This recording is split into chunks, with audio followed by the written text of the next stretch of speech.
बिस्मिल्लाहिर्रहमानिर्रहीम। अस्सलाम वालेकुम। 8 मई का आगाज़ हो गया है, जुमेरात के दिन का। इस वक्त 12 बजे का टाइम है, तारीख चेंज हो गई है और सूरत हाल इस वक्त क्या है उस पर बात करते हैं। ख़ास तौर पे कल जो एक ऐसा मामला हुआ जिसकी वजह से पूरे पाकिस्तान के अंदर तशवीश की लहर दौड़ गई और सोशल मीडिया पे बहुत ज़्यादा कंपेन चल पड़ी। पाकिस्तानियों के अंदर बहुत गम गुस्सा आ गया, बहुत नफ़रत फैली।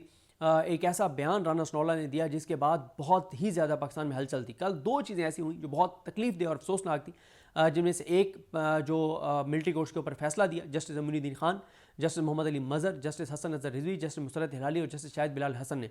अल्लाह की ज़ात बेहतर जानती है कि उनकी कौन सी ऐसी मजबूरी थी, किसने उनको कहा कि कल ही तुमने ये फैसला सुनाना है और फैसला भी ये सुनाना है और कल ही सुनाना है, एक ऐसे टाइम के ऊपर जब पूरी पाकिस्तानी कौम मुतहद हो चुकी थी। और इमरान खान साहब ने अडयाला से यही बात की कि पाकिस्तान के लोग इस निज़ाम से, इस हुकूमत से नफ़रत करते हैं, फॉर्म 47 की हुकूमत से नफ़रत करते हैं। तकसीम थी लेकिन मोदी ने पाकिस्तानी कौम को यकजा कर दिया है। और असदुल्ला खान साहब का मैं ट्वीट देख रहा था कि मोदी ने पाकिस्तानी कौम को मुतहद कर दिया अपनी बरबरीत के ज़रिए, लेकिन अदालती फ़ैसले ने पाकिस्तानी कौम को एक बार फिर तकसीम कर दिया। और कल जिस तरह के मैंने सेंटीमेंट्स लोगों के देखे, पिछले 3 साल में मैंने इतने नेगेटिव लोगों के सेंटीमेंट्स नहीं देखे जो कल उस अदालती मिलिट्री कोर्ट्स वाले अदालती फ़ैसले के बाद मैंने देखे। और मैं आपको ये ज़रूर कहूँगा कि अगर आप में से किसी ने नहीं सुनी और आप में से हर एक को सलमान अकरम राजा साहब की जो कल की KPK हाउस की प्रेस कॉन्फ्रेंस है मिलिट्री कोर्ट्स केस के फैसले पर, वो आप में से हर एक को सुननी चाहिए और उसका लिंक आप अपने फैमिली के व्हाट्सएप ग्रुप्स में भेजें, अपने दोस्तों को भेजें, ताकि सुने कि ये जो कल का फैसला है वो एज ए पाकिस्तानी हम सब के लिए कितना एक मतलब हमें फिक्रमंद होना चाहिए कल के फैसले पर कि ये जो कल का फैसला है ये पाकिस्तान की 77 साल तारीख के 3 से 5 अगर बदतरीन फैसले हों तो उनमें से एक है। यानी आप अंदाज़ा लगाएं ना कि अगर 77 साल के 3 से 5 सबसे बदतरीन फैसलों में से एक फैसला है तो वो कितना एक खौफनाक और पाकिस्तान के लिए ख़तरनाक फैसला होगा। तो वो ज़रूर आपको ये प्रेस कॉन्फ्रेंस सलमान राजा साहब की सुननी चाहिए। और जिस तरह से उस फैसले की जो टाइमिंग है, मैं हैरान हूँ। पता नहीं वो कौन था जिसने ये फैसला किया कि कल ही ये फैसला सुनाया जाए और फैसला भी ये सुनाया जाए। पता नहीं वो कौन है, जिसने भी ये किया है उसने पाकिस्तान का भला नहीं किया, उसने पाकिस्तान से वफादारी नहीं की जिसने भी ये किया। क्योंकि कल जिस टाइम के ऊपर ये फैसला आया है उसने पाकिस्तान के अंदर यकजाती के माहौल को पारा पारा कर दिया और बिल्कुल पाकिस्तानी कौम को तकसीम कर दिया। लेकिन एज ए पाकिस्तानी मैं समझता हूँ कि जहाँ बात होगी पाकिस्तान की, इन जजेस पे हम तनकीद करते हैं, करते रहेंगे और इनका ये फैसला एक न एक दिन पाकिस्तान के अंदर जो है वो ये फैसला इंशाल्लाह चेंज होगा। क्योंकि इस तरह से चीज़ें चल नहीं सकती जिस तरह से इन्होंने कल ये फैसला दिया है। इंतहाई शर्मनाक, इंतहाई घटिया जो फैसला है, स्याह फैसला है। और पाकिस्तान में ये कल की प्रेस कॉन्फ्रेंस, मुझे नहीं पता उसमें सलमान राजा साहब ने ये तो कहा कि यौम मतलब स्यातरीन, उन्होंने कहा कि मेरे करियर का स्यातरीन दिन है, लेकिन मेरा तो ये ख्याल है कि PTI को इसके ऊपर कोई मतलब यौम स्याह मनाना चाहिए था। PTI को कम से कम KPK के अंदर यौम स्याह मना लेते जहाँ पे उनकी हुकूमत थी। जिस तरह का ये अदालती फैसला है, और अदालती फैसलों पे पहले मुस्लिम लीग नून करती रही है, इस तरह की चीज़ें करती रही है वो, तो ये कोई नई बात नहीं है। तो बहरहाल एक ये वाला मामला जो था, जो अदालती फैसला था, और फिर राना सनौला ने कल एक बयान दिया जिस बयान ने पूरे पाकिस्तान में एक हलचल मचा दी। राना सनौला ने यह कहा कि भारत ने अटैक किया, हमने जवाब दे दिया, बात खत्म हो गई।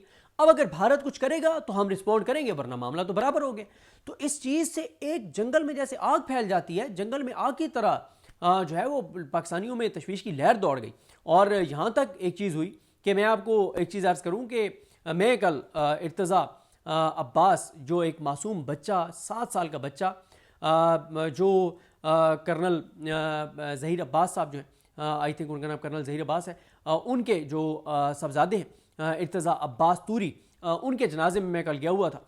और वहाँ पे हर आंख अश्कबार थी, लोगों के अंदर गुस्सा था, लोगों की आंखों में खून था, और सब लोग ये बात कर रहे थे कि पाकिस्तान को इन मासूम बच्चों को जिस तरह से शहीद किया गया है, पाकिस्तान को इनका बदला लेना चाहिए।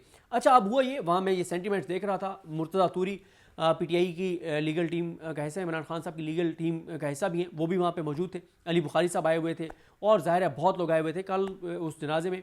शहबाज शरीफ जो है वो वहाँ पर मौजूद थे, जरदारी मौजूद थे, आर्मी चीफ आए हुए थे, और काफ़ी बड़ी तादाद में फ़ौज के जवान, अफसरान, रिटायर्ड फ़ौज के अफसरान और बहुत से इस्लामाबाद के शहरी जो हैं। और ज़ाहिर है क्योंकि इनका तल्लुक़ कुरमपारा चनार से है, तो इसलिए वहाँ की कम्युनिटी के बहुत से लोग जो हैं वो इस जनाजे में शरीक थे।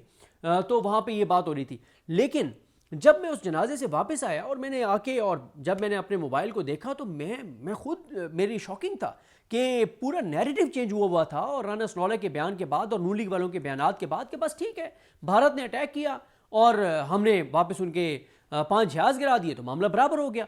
तो मैंने कहा, और फिर हैरान कुन तौर पर शहबाज शरीफ जब इस जनाजे में आए थे तो वो तकरीर करके आए थे पार्लियामेंट में, जिसने वो बड़ी मुबारकबादें दे के, बड़ी खुशियां मना के, और बड़ा हमने ये कर दिया वो कर दिया। बिल्कुल ठीक है, हमने बिल्कुल उनके जहाज गिराए हैं और अल्लाह ताला ने पाकिस्तान को ये इज्जत दी कि अब CNN के अंदर ये स्टोरी आ गई है और इस बात की तस्दीक हो गई है कि पाकिस्तान ने राफेल जो है वो जहाज गिराया है भारत का। और इसीलिए कल आपने देखा कि राफेल बनाने वाली जो कंपनी है उसके शेयर्स जो हैं वो 6-7% कल इंटरनेशनल मार्केट में गिर गए।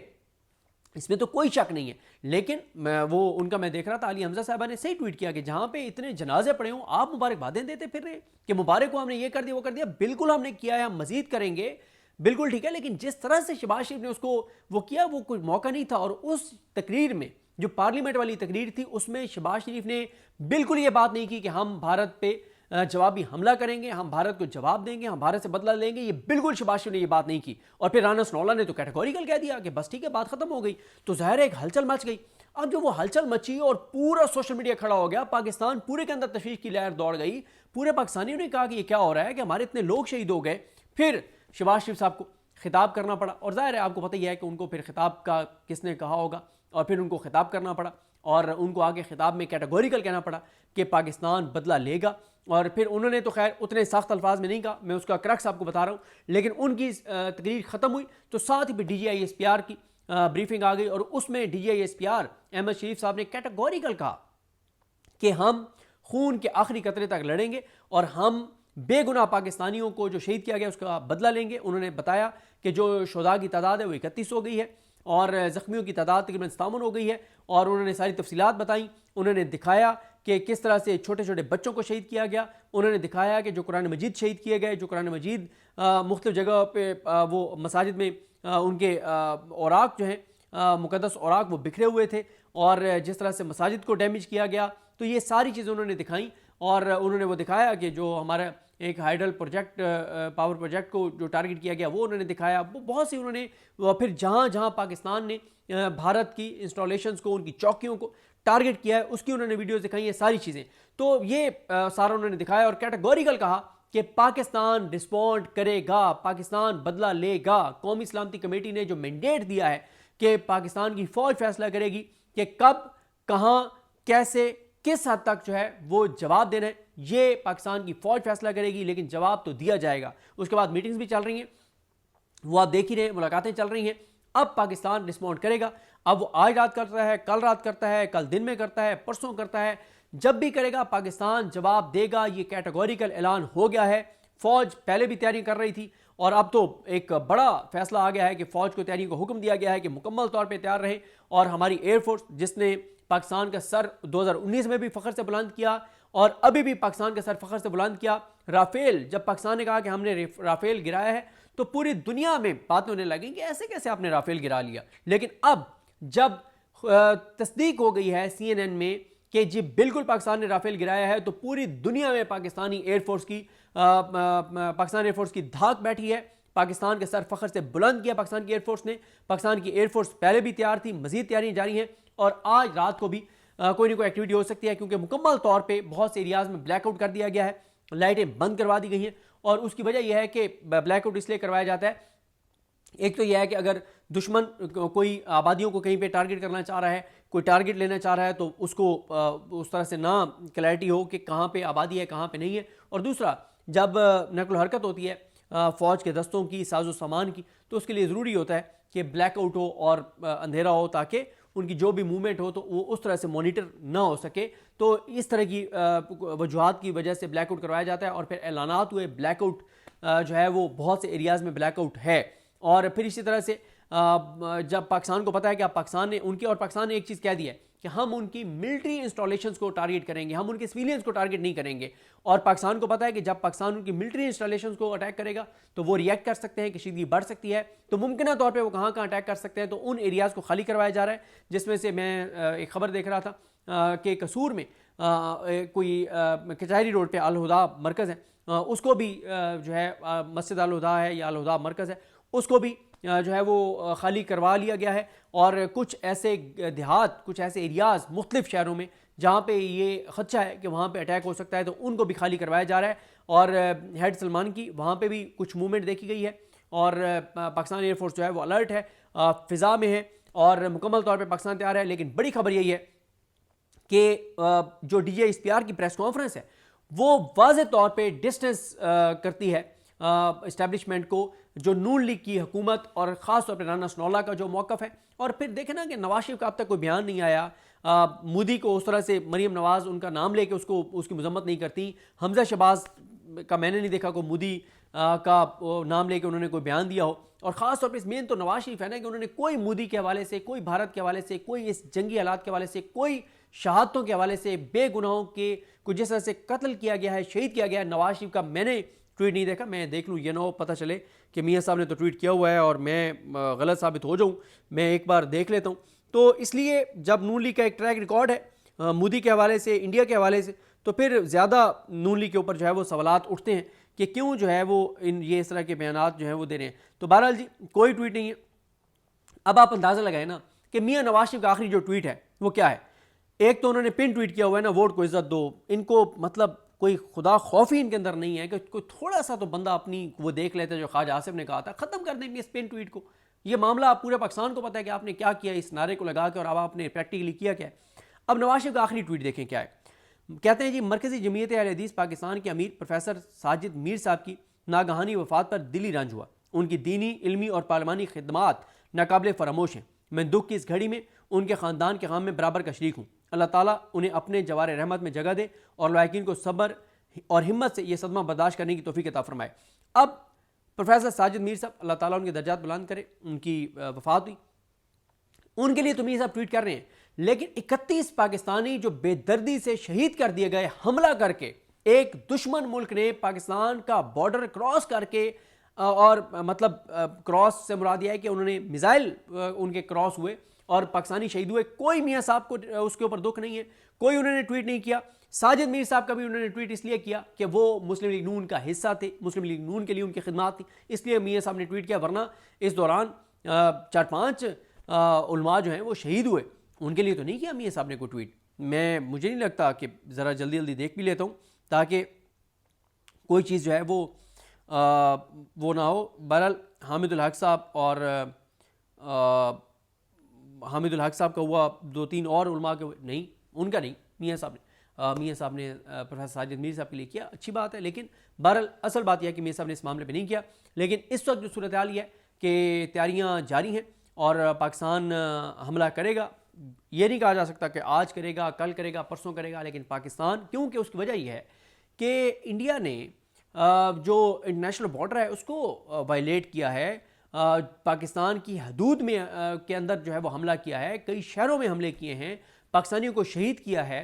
तो ये चीज़ ऐसे तो नहीं जा सकती। और नून लीग जो एक तासुर दे रही थी कि बस ठीक है उन्होंने अटैक किया, हमने जहाज़ गिरा दिया। हाँ, एक चीज़ है, अगर पाकिस्तान में अवामी नुमाइंदा हुकूमत होती तो ये चीज़ यहीं पे रुक सकती थी। अगर आज आप इमेजिन करें ना कि इमरान खान वज़ीर आज़म होते, अवाम ने जिस तरह से उनको 2 अक्सरियत दी, वो वज़ीर आज़म होते और वो ये देखते कि यार हमें जंग में नहीं जाना, भारत तो चाहता है कि जंग में जाए, पाकिस्तान के हक में नहीं है कि जंग में जाना, तो उन्होंने पाकिस्तान पे अटैक किया और पाकिस्तान ने उनके जहाज़ गिरा दिया। और बहुत बड़ा पाकिस्तान की ये अचीवमेंट है कि राफेल गिरा दिया है। एक ने 3 राफेल गिराए हैं, एक की तो अब वो तस्लीम भी कर रहे हैं, लेकिन पाकिस्तान का दावा है कि पाकिस्तान ने 3 राफेल गिराए हैं। चले एक का भी अगर हम मान लें तो ये बहुत बड़ी पाकिस्तान की अचीवमेंट है। तो अगर इमरान खान वज़ीर आज़म होते और कहते कि उन्होंने अटैक किया, हमने उनके 5 जहाज़ गिरा दिए हैं और राफेल गिरा दिया जिस पर उनको बड़ा नाज था, और हमने पूरी दुनिया में अपनी धाक बिठा दी है और हमने जवाब दे दिया है, पूरी पाकिस्तानी कौम सड़कों पर होती, सेलिब्रेट कर रही होती, नारे लगा रही होती और कहती कि जी हम आपसे राज़ी हैं, आपने बिल्कुल बदला ले लिया। लेकिन मसला ये है कि ये अनपॉपुलर गवर्नमेंट है।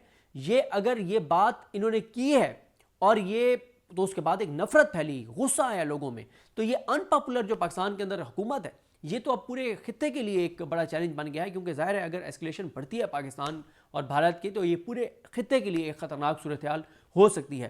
तो लेकिन राना सनोल्ला का बयान बड़ा अफसोसनाक था, जिसमें उन्होंने बड़े कैजुअल अंदाज में कह दिया कि उन्होंने किया, हमने भी कर दिया, बात खत्म हो गई। ऐसे कैसे खत्म हो गई भाई? 31 लोग शहीद हो गए हैं, 57 लोग जख्मी हैं, हमारी मसाजिद के ऊपर हमला हुआ है, कुरान मजीद शहीद हुए हैं, और आप आराम से कह रहे हैं कि उन्होंने किया और हमने भी जहाज गिरा दी, बराबर हो गया। ऐसे कैसे हो सकता है?